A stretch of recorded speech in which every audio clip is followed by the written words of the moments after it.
The kingdom of the Dreadlands has now enjoyed more than a decade of peace under King Herrick Bolton. After securing the White Knife, he has not been attacked or had to deal with the Starks. His rule has been firm but measured, earning him loyalty from many in his kingdom.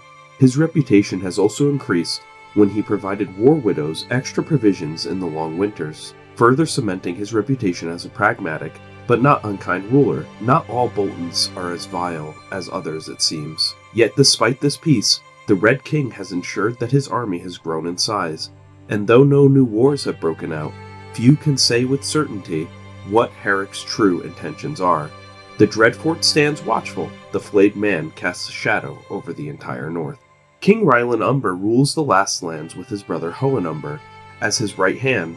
The Umbers have once again forced the Norries into tribute and pressed the Littles into supplying goods to Last Hearth as well. King Rylan is uninterested in marriage or heirs, having instead taken the champion Scar Borden, a man, as his secret lover. This leaves the ambitious Hohen Umber as heir, a man eager to push his brother toward conquest. They also host a strange guest in Last Hearth. Marlon Marsh has taken up residence in the Last Lands, seeking to recruit giants to aid in the constructing of the great crypts beneath Moat Cailin, and with restoring Moat Cailin itself. King Rylan, however, has warned that such reclusive creatures will not be easily swayed. The Barrowlands tremble on the edge of civil war following the death of King Widrin Ryder. His two sons, Boris and Robert Ryder, now contest the succession, each carrying the marks of their house in very different ways. Boris the Black Horse is a shy man off the field, yet no less deadly, and he is undefeated in every duel he has ever fought. His reputation forged against the Ironborn raiders during long years of service to his father. His brother Robert, the White Horse, was a far louder and a more violent man, marked by the disfiguring scales on his body, and infamous for his brazen, gory charges in battle. Where Boris commanded respect through steel, Robert rallied men with ambition and fire. It was Robert who scarred Boris as a child. Their hatred promises to shatter the realm that their father had created. In the swamps of the Neck, Queen Midra Marsh has risen as a mysterious but calculating figure among the Crannogmen. A known skin changer, she has claimed her place as ruler and continues the construction of the crypt beneath Moat Cailin, a vast project that has already drawn whispers across the marsh. She seeks to invite the children of the forest and even giants to her realm, dispatching little men across Westeros to search for these reclusive beings. At the Wall, the Night's Watch is hard at work, strong, and protecting the realms of men. Lord Commander Vayan Ryder dispatched a ranging beyond the Wall led by Baron Bolton, accompanied by an Alder, a child of the forest. Their first foray was successful in collecting information. However, their second mission ended in disaster at the Fists of the First Men, where wildling attacks left Derek Umber and Baron Bolton blinded, while Humphrey Moonfell and Lotus Hoare fell in battle. Bloodied and broken, the survivors returned to the Wall. Their mission to create a fortification beyond the Wall was a failure. Soon after, Lord Commander Vayan Ryder died, and the men of the Watch turned to the blind but respected Baron Bolton as their new Lord Commander. Thus, the fate of the Night's Watch now rests in the hands of a Bolton who cannot see, but whose will and reputation may prove sharper than any blade.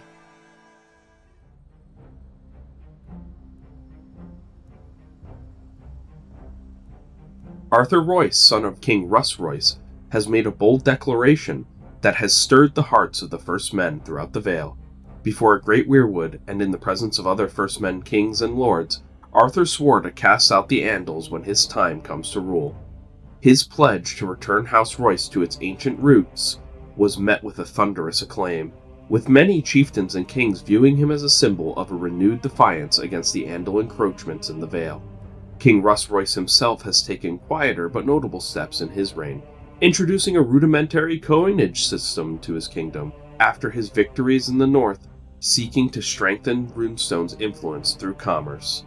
The Swigarts also bent the knee to the Royces after removing their current king from power and replacing him with another. Their Andal followers, who had long dwelled in the remote mountains, have formed a splintered new iteration of the Faith of the Seven. Rejecting the common Andal understanding of the Seven, the Swigarts preach that the Seven are not fractured reflections of themselves, but one single divine being.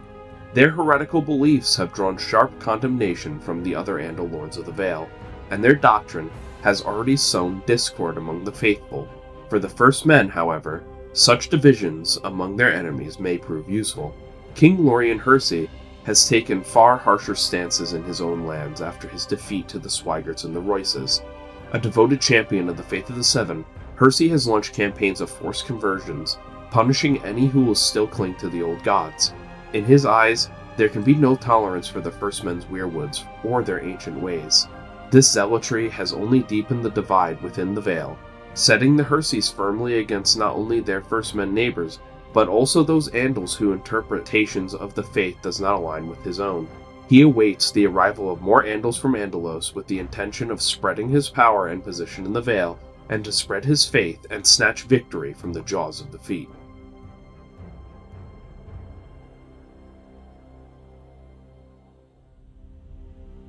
The Rivermark was struck by tragedy when Thunderstorm, a fierce barbarian warrior fueled by only rage and vengeance from the Stormlands, ambushed and slew the son of King Armistead II Vance. The killer's vengeance against the Vances was swift and brutal. He then proceeded to kill many Andal knights and burn numerous Andal towns. But he did not escape justice for long. Lord Corlys Denford tracked him down, ambushed him, and had him imprisoned, whereupon King Armistead II exacted his own retribution. Thunderstorm was tortured and hung, drawn, and quartered, leading to his death doing little to ease the grief of the Rivermark king and queen. With his son gone, Armistead named his grandson as heir. Lord Walder Bracken began a strange obsession with a new scent he created. Mocked by many for smelling like a stinking clam, Bracken became enamored with perfumes after quelling another First Men rebellion in his lands. He crafted his own fragrance, which he believed to be of unmatched quality. Though few would agree, lacking the means to mass-produce it, Walder simply drenched himself in the smell daily, leading to him having an overpowering odor. Lord Christopher Blackwood set his eyes on Riverrun, ruled by the Liddens. Long resentful of the Rivermark's dominance over his family, the Blackwoods sought ways to maneuver out from underneath their shadow. For now, his designs remain hidden, but whispers already suggest he sees the Liddens' seat as the key of breaking free from the Rivermark and reshaping the balance of power in the Riverlands. King Runsford Darkland asserted his own power by aiding Lord Hugo Laygood in rebellion against the Storm King. Under the advice from House Toyne and Barteld, together with the strength of their Andal men, they crushed the Durandans and seized the Bywater lands. Laygood bent the knee to Darkland after the victory, marking a notable blow against the Stormlands. And on the Cracklaw Point, King Tragarth Crab's rule had brought unity and respect to the land, but his death left a sickly boy as his heir, and none could say whether the point would remain united or collapse. King Armistead, Lord Corlys Denford, and King Edric Mudd united together to push the Ironborn from the Cape once and for all.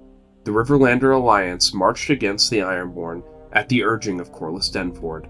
The campaign was bloody and bitter, with the Ironborn proving masters of defense. On the plains of Argenbrook and along the riversides of Eagleside, Riverlander assaults broke against the Ironborn shield walls, leaving the Riverlanders exhausted and demoralized.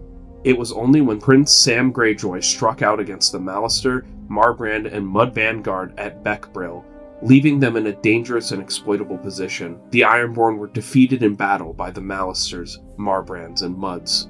Corlys Denford then led the Rivermark forces, Strong, Vance, and Denford, and they cut off the Ironborn retreat, breaking their host in a fierce clash that scattered the Reavers into the woods and leaving almost none of them alive. Yet even in victory, the war proved inconclusive. The Ironborn remained at large, their captains still alive and eager and ready to strike back, and the war for the Cape dragged on without an end in sight.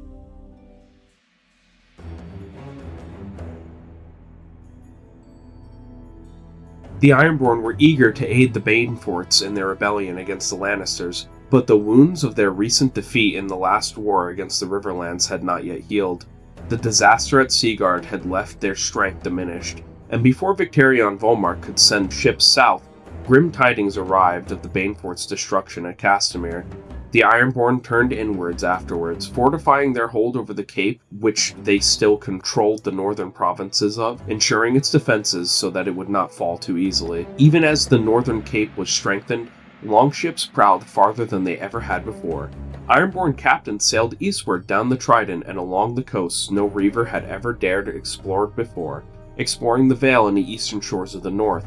These ventures brought them little lasting wealth, but they fed the legend of the Isles daring, the captains boasting of places unseen by any Ironborn ever before. The Greyjoys and the Volmarks led these explorations. Their explorations ended when the arrival of spring also coincided with the Riverlander push to retake the entire cape, reigniting the conflict and the war after their previous victory at Seaguard. And the fighting there began anew once the winter loosened its grip. Some battles the Ironborn won, but in others they were defeated. Eventually their host was shattered against the spears of the River Lords. It was during this uncertain struggle that tragedy struck the Isles. King Victarion Volmark passed away. His death delayed a counterattack at a crucial time, as captains, lords, and priests of the Iron Isles gathered upon Oldwick for in Kingsmoot. After days of shouting and blood oaths, the captains lifted Harris Hoare, called the Black Chain. They lifted him up as their new king. Known for the cruel act of having tied a woman in chains to the bow of his ship until she was dead, Harris wasted little time in declaring his intent. The Cape. He swore it would not be surrendered. The Isles mustered their remaining strength and prepared to head to the Cape, either to victory or defeat. It did not matter. They had their pride, and because of that pride, they wouldn't look away from a fight.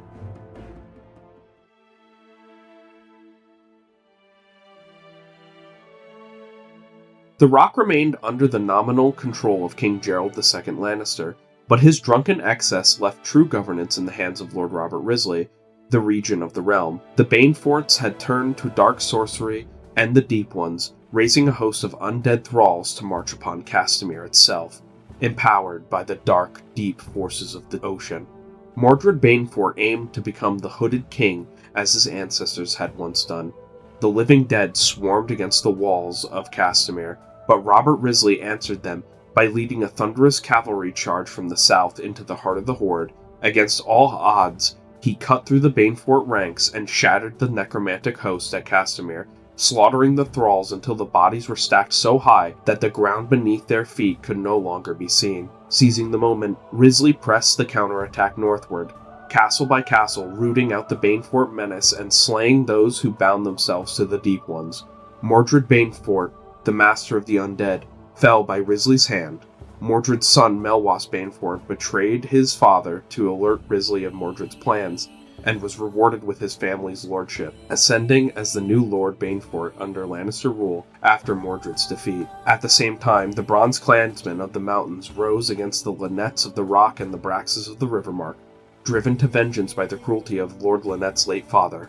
The Westerland hosts marched to quench the rising, but suffered a couple of surprising defeats at the hands of the Mountain Clansmen. It was only with the arrival of the Risley's armies, joined by the Lannister troops, that the rebellion was crushed after a string of bloody battles, restoring an uneasy peace to the mountains and hills. Lord Lanny Ashmark openly questioned the Risley's strength and leadership, calling instead for a return to the faith of the traditions of the First Men. Ashmark's lord had long cultivated strained ties with the giants and even children of the forest, and whispers spread that they sought to undermine the faith of the Seven in favor of the old gods in the Westerlands. Such divisions hinted at deeper fractures in the Westerlands, ones not even Risley's iron hand could fully silence. Lord Lancel Lanny, though, he disappeared into the woods one day, never returning, giving a chance for Robert to have a sigh of relief. When winter broke, Gerald II finally succumbed to the ruin of drink, and his son, young Robert Lannister, ascended to the throne of Casterly Rock. Robert Risley once more took the mantle of regent, guiding the boy king's rule. But fate would take the regency from him. Risley was struck down by a skin-changer assassin, one of the many embittered by the Andal influence of the encroachment of the Seven upon the Westerlands. His son, Ronald Risley, inherited both Castamere and the regency, continuing his family's hold over the Rock, but with rebellions fresh in memory, skin-changer threats rising, and the Lannisters still led by a child king, the strength of the West rests on uncertain foundations.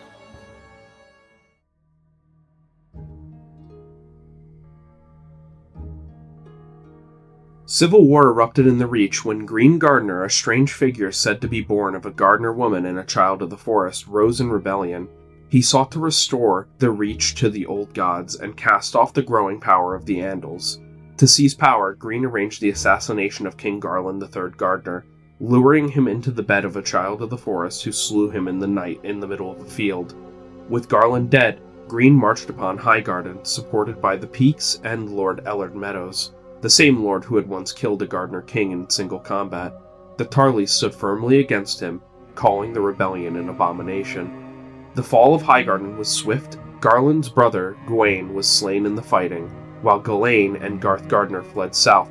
Of the Reach lords, Theo Catherine declared neutrality, though many of his men defied him and went to war.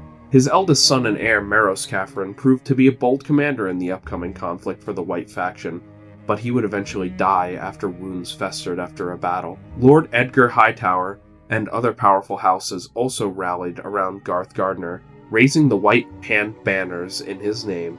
For the rest of the year, the bloody battles raged across the fields of the Reach, yet winter brought the conflict to a bitter stalemate. When the snows thawed, the war ignited once more. Galain Gardner fell in battle, leaving only Garth alive to press the Gardner cause. At last, Lord Edgar Hightower negotiated a fragile peace with Green Gardner. The Reach was divided. Reach held the north and ruled Highgarden, enforcing the worship of the old gods, while the south, even though they bent the knee and rejoined the realm, remained in the hands of the Hightowers and other white loyalists, who were permitted to keep the faith of the Seven so long as it does not spread northward. It was a peace more of exhaustion than resolution, and both sides looked warily to the future, as Galain and the other white Gardners had to flee from the realm to escape Green's cruel rule. Green proved to be a cruel ruler to those of Andal heritage and Faith of the Seven worship. He imprisoned Lyanna Lannister, turning her sept into a dungeon for worshippers of the Seven, and had her children put to death. The once proud halls of Highgarden were reshaped into a fortress of fear, where the faith of the Andals was punished by death, and the old gods reigned supreme. While the old god worshippers were definitely rewarded for their support, and Green believed that he was doing this to safeguard his realm and safeguard his people. Lord Peak, Green's loyal supporter, returned home to find his lands fresh in turmoil. The desert clansmen who had been driven from Dorne had begun their long trek northward into the Reach in search of new lands, found that Lord Peak refused to grant them any quarter and met them in open battle. What followed was a savage war of ambushes and raids, with both Peaks and the desert clans suffering bloody losses. Though battered and desperate, the clansmen clung to survival, scattering into the Reach, but few remained and attempted to create some sort of resistance to find a home for their people.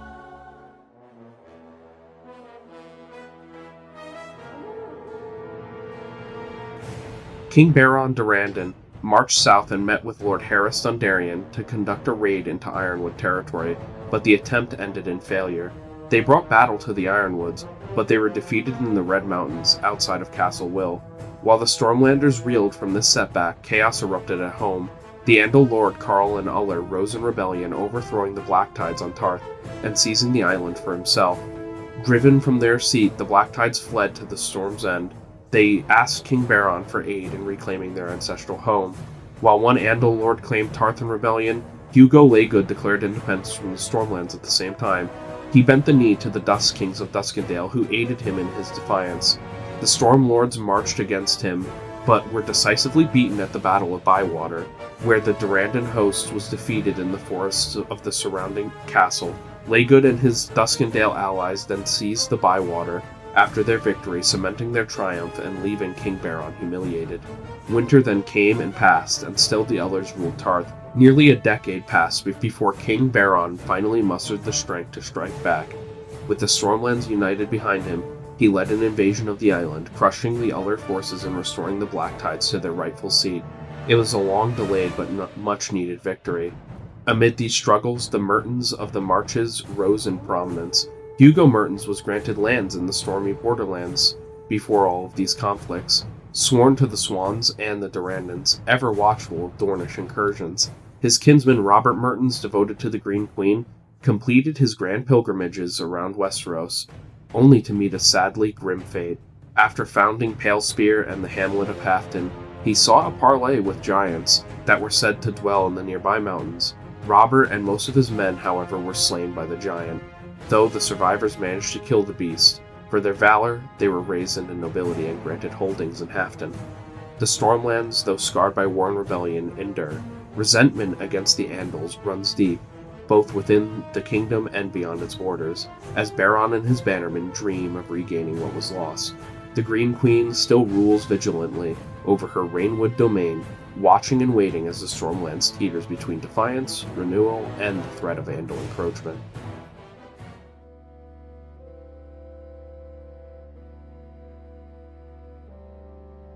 Simeon Santagar, now styling himself as Simeon II, declared a new kingship of the God's grace after conquering the Greenblood. He leaned heavily upon the faith of the Seven and the prophecy of Hucko to justify his crown, presenting his realm as the Golden Kingdom of the Andals had long sought. His reign marked a clear break from the Green Kings of old, yet he sought to close the chapter with dignity. Simeon negotiated peace with the House Brownhill, returning the body of Bastion Briar, the last Green King, to be buried beneath a cairn in the hills. Though Bastion had worn only his crown of briar thorns in life, he was wrapped in a green cloak, a symbolic gesture to lay the old order to rest. With this act, and by ensuring Brownhill's burials could continue unimpeded, Simeon secured their loyalty and removed the greatest threat to Andal rule along the Greenblood. To solidify his new order, Simeon elevated his allies. House Ladybright, famed Knights of the Lantern, were granted the lordship of Greenshield, formerly held by House Wade, who were reduced to lesser holdings at Stinkwater and Boneshield.